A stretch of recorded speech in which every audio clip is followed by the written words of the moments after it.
নেই ওয়াকফ amendment bill, কোন ওয়াকফ property ছিনিয়ে নেওয়ার জন্য এই অ্যামেন্ডমেন্ট আসেনি।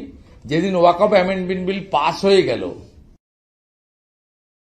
সেদিনও তৃণমূলের 3 জন এমপি ছিলেন না সংসদে ভোটদান করতে, অ্যাবসেন্ট ছিলেন। এখানে একদিকে লড়াই করার কথা বলছেন, অন্যদিকে মানুষকে বিভ্রান্ত করছেন। এই বিভ্রান্ত নতুন নয়, সিএএ কে এনআরসি বলেছেন। এক বিভ্রান্তি এখনো বলেন উনি যে সিএএ তে অ্যাপ্লাই করলে আপনি নিজেকে বাংলাদেশি ডিক্লেয়ার করবেন।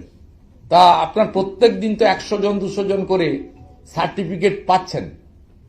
প্রমাণ হয়েছে ওনার কথা মিথ্যা। সিএএ মানে এনআরসি নয়, সিএএ কাউকে তাড়ানোর আইন নয়, হিন্দু বৌদ্ধ খ্রিস্টান জৈনদেরকে নাগরিকত্ব দেওয়ার বিল। এসআইআর নিয়ে 21শে জুলাই একই কথা বলেছিলেন, पूरा आंदोलन होगा, पूरा लड़ाई होगा, एसआईआर नहीं होगा। আমার কথা নয়, মমতা ব্যানার্জির কথা, রাজ্যের মুখ্যমন্ত্রীর কথা। 21শে জুলাই ধর্মতলাতে ওনাদের সমাবেশে সেই এসআইআর এগিয়ে যাচ্ছে। আজকে মিথ্যা প্রমাণ হয়েছে। ওয়াকফ অ্যামেন্ডমেন্ট বিলও তাই।